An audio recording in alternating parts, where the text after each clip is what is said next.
Rani bangun lebih pagi dari biasanya. Bukan karena pekerjaan, tapi karena pikirannya tak bisa tenang. Sejak menemukan barang-barang milik Mira yang mencurigakan, hatinya terus dipenuhi tanya. Namun bukan tanya yang membuatnya terluka, melainkan jawaban yang mulai ia temukan sendiri. Ia memperhatikan dengan lebih seksama sekarang. Mata Robi yang selalu menghindar saat bicara, senyum palsu saat pulang, dan caranya memeluk yang terasa hambar. Pagi itu, Rani melihat Mira menyajikan sarapan di dapur. Perempuan itu mengenakan daster biru muda, rambut digelung rapi, dan riasan tipis di wajah. Terlalu rapi untuk seorang pembantu yang hanya tinggal di rumah. "Mira, kamu bangun jam berapa?" tanya Rani dengan nada biasa. "Jam 5, Bu. Sekalian nyiapin sarapan buat Bapak," jawabnya santai. Rani menatap diam-diam. Tak ada nada bersalah di suara Mira.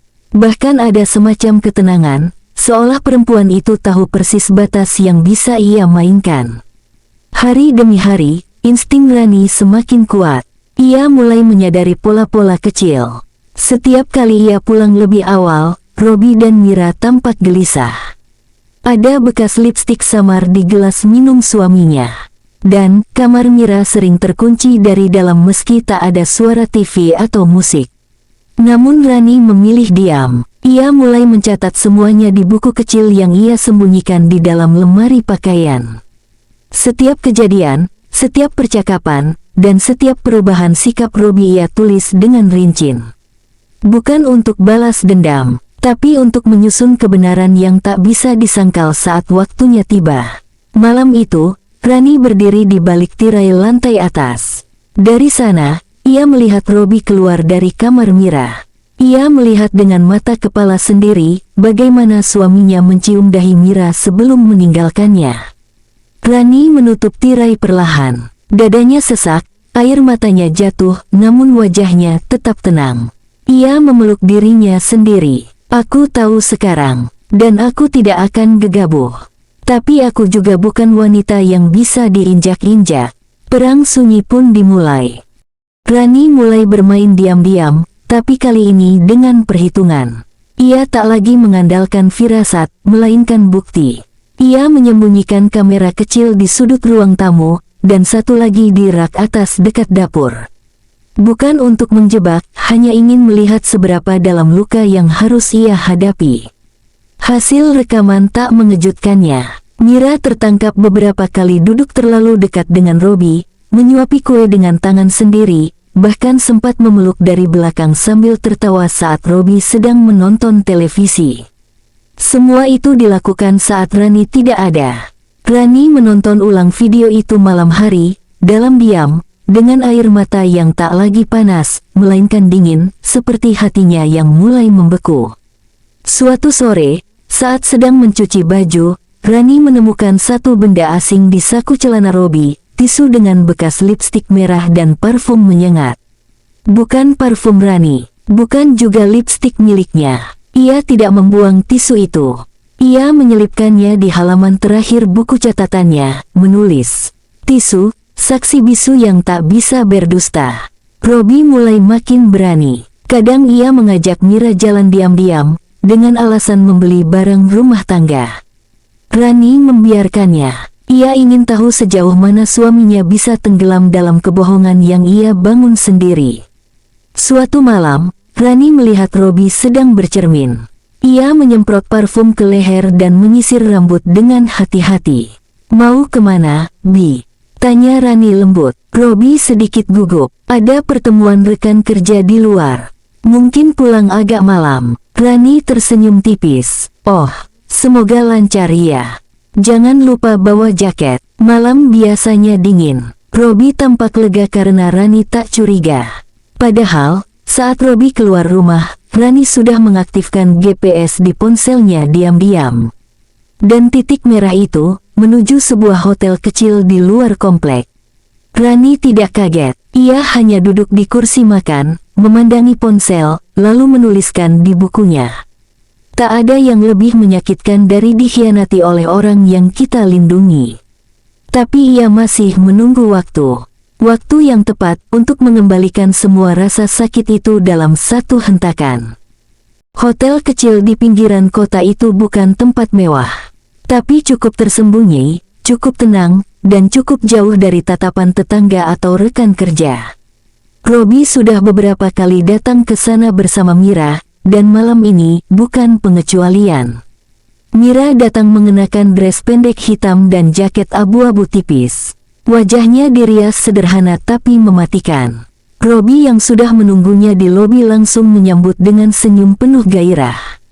"Makin cantik aja kamu malam ini," ucap Robi lirih, membelai pipi Mira. Mira hanya tersenyum, lalu menggamit lengan Robi. Mereka naik ke lantai 2 dan menghilang ke balik pintu kamar nomor 206. Di dalam, lampu diredupkan, tirai ditutup rapat. Seperti biasa, Mira langsung membuka jaketnya dan duduk di tepi ranjang. "Kamu tahu, Bi," katanya sambil menatap Robi dari bawah. "Aku suka kita diam-diam begini. Rasanya lebih panas." Robi terkekeh, lalu mendekat dan mencium Mira dengan penuh nafsu. Di antara mereka, sudah tak ada sisa keraguan atau rasa bersalah. Hanya tubuh yang saling mencari, dan hasrat yang tak lagi bisa ditahan. Sementara itu, Rani duduk di ruang makan, ponsel di tangannya masih menampilkan lokasi Robi. Titik merah itu tak bergerak, tetap di hotel itu selama lebih dari 1 jam. Ia tidak menangis lagi, ia hanya membuka bukunya, mencatat. "Mereka tak tahu, aku tahu segalanya. Tapi aku ingin mereka tahu, aku bisa lebih tenang dari yang mereka kira." Rani lalu masuk ke kamar, memandangi anaknya yang tertidur. Ia mengecup dahi anaknya dan membisikkan, "Mama akan kuat, nak. Demi kamu." Pukul 11 malam, Robi pulang dengan wajah letih tapi puas. Ia masuk ke kamar dengan langkah hati-hati, berharap Rani sudah tidur.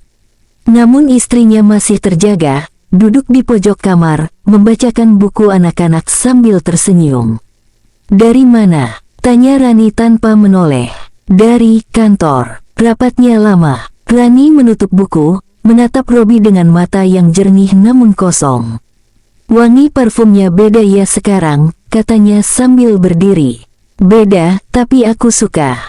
Cocok sama kamu." Robi terdiam. Hatinya mulai tak tenang, tapi Rani langsung memeluknya.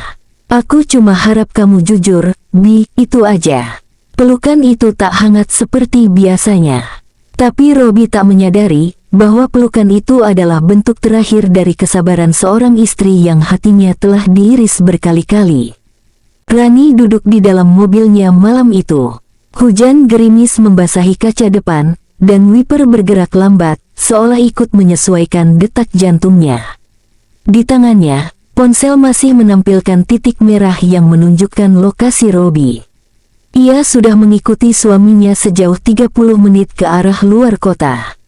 Dan sekarang, ia memarkir mobilnya beberapa meter dari hotel yang sama, yang kini jadi tempat pertemuan rahasia Robi dan Mira. Rani tak menangis, tidak lagi. Ia hanya duduk dalam diam, menunggu. Dan saat akhirnya ia melihat bayangan itu, hatinya seperti berhenti berdetak.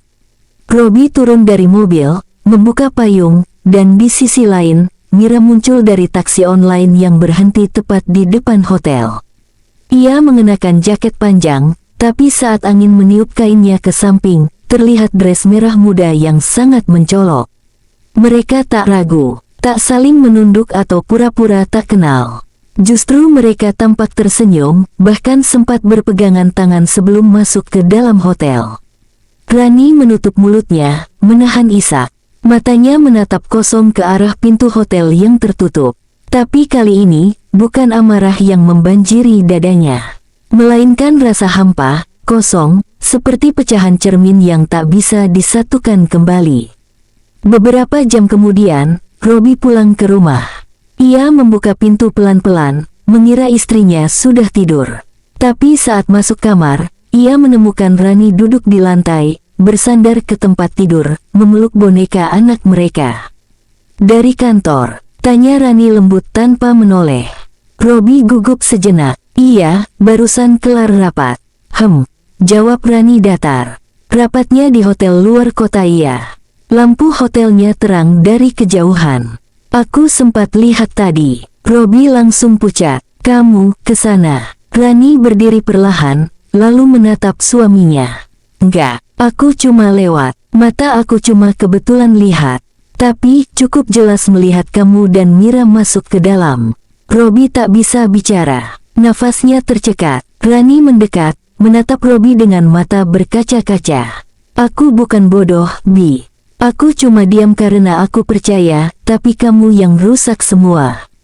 Ia berjalan keluar kamar tanpa menangis, hanya berkata, terima kasih sudah membuat aku belajar bahwa kadang cinta itu hanya satu arah. Dan malam itu, untuk pertama kalinya, Robi merasa seperti pria paling kecil di dunia. Sejak malam itu, Rani berubah. Ia tak lagi bertanya Robi pulang jam berapa. Tak lagi mencium suaminya sebelum berangkat kerja.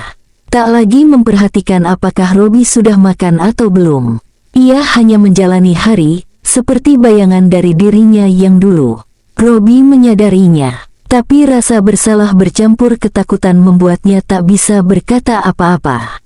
Ia memilih bungkam, berpura-pura semuanya baik-baik saja. Sementara Mira, seperti tak pernah merasa bersalah. Ia tetap menjalankan tugasnya dengan wajah berseri. Bahkan lebih berani tersenyum pada Robi di depan Rani. Tak ada penyesalan, hanya sikap seolah-olah dialah wanita sah di rumah itu. Suatu malam, Rani memasak makanan favorit Robi, sambal goreng ati dan sop ayam. Ia menyiapkan meja makan dengan rapi, menyalakan lilin aromaterapi, dan memanggil Robi turun. Robi heran, tapi turun juga. Di meja makan, Rani sudah duduk anggun dengan wajah yang tidak menunjukkan emosi apapun. Duduk, Bi, katanya pelan. Robi duduk. Suasana sangat hening, hanya terdengar suara jam dinding berdetak. Kamu tahu kenapa aku masak hari ini? Tanya Rani sambil menuang air ke gelas Robi. Enggak, jawab Robi ragu. Rani tersenyum kecil. Karena aku mau bilang, aku sudah tahu semua. Aku tahu hubungan kalian. Aku tahu kemana kamu pergi malam-malam. Aku tahu, kamu bukan lagi pria yang aku kenal dulu. Robi tercekat. Gelas di tangannya nyaris terjatuh. Tapi, kenapa kamu diam saja selama ini? Tanyanya lirih. Rani memandangi wajah suaminya. Karena aku ingin lihat, sampai di mana kamu tega menyembunyikan semuanya dariku. Dan sekarang, aku sudah cukup. Rani berdiri, mengambil satu amplop dari laci, dan meletakkannya di hadapan Robi.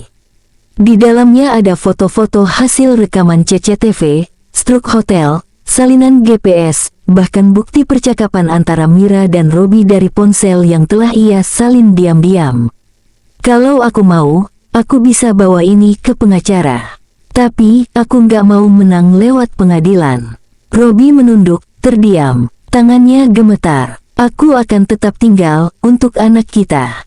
Tapi jangan pernah berharap aku jadi istri yang kamu miliki seutuhnya lagi. Rani berjalan ke arah tangga, lalu berbalik sekali lagi. Dan satu lagi, mulai malam ini, jangan pernah bawa Mira masuk ke kamar utama. Karena tempat itu, sudah jadi tempat kotor karena pengkhianatanmu. Robi hanya bisa menatap kepergian Rani, tubuhnya seolah membeku. Dan di sanalah ia duduk, dikelilingi bukti-bukti yang tak bisa ia sangkal, dikhianati oleh diam, dari istri yang selama ini ia remehkan.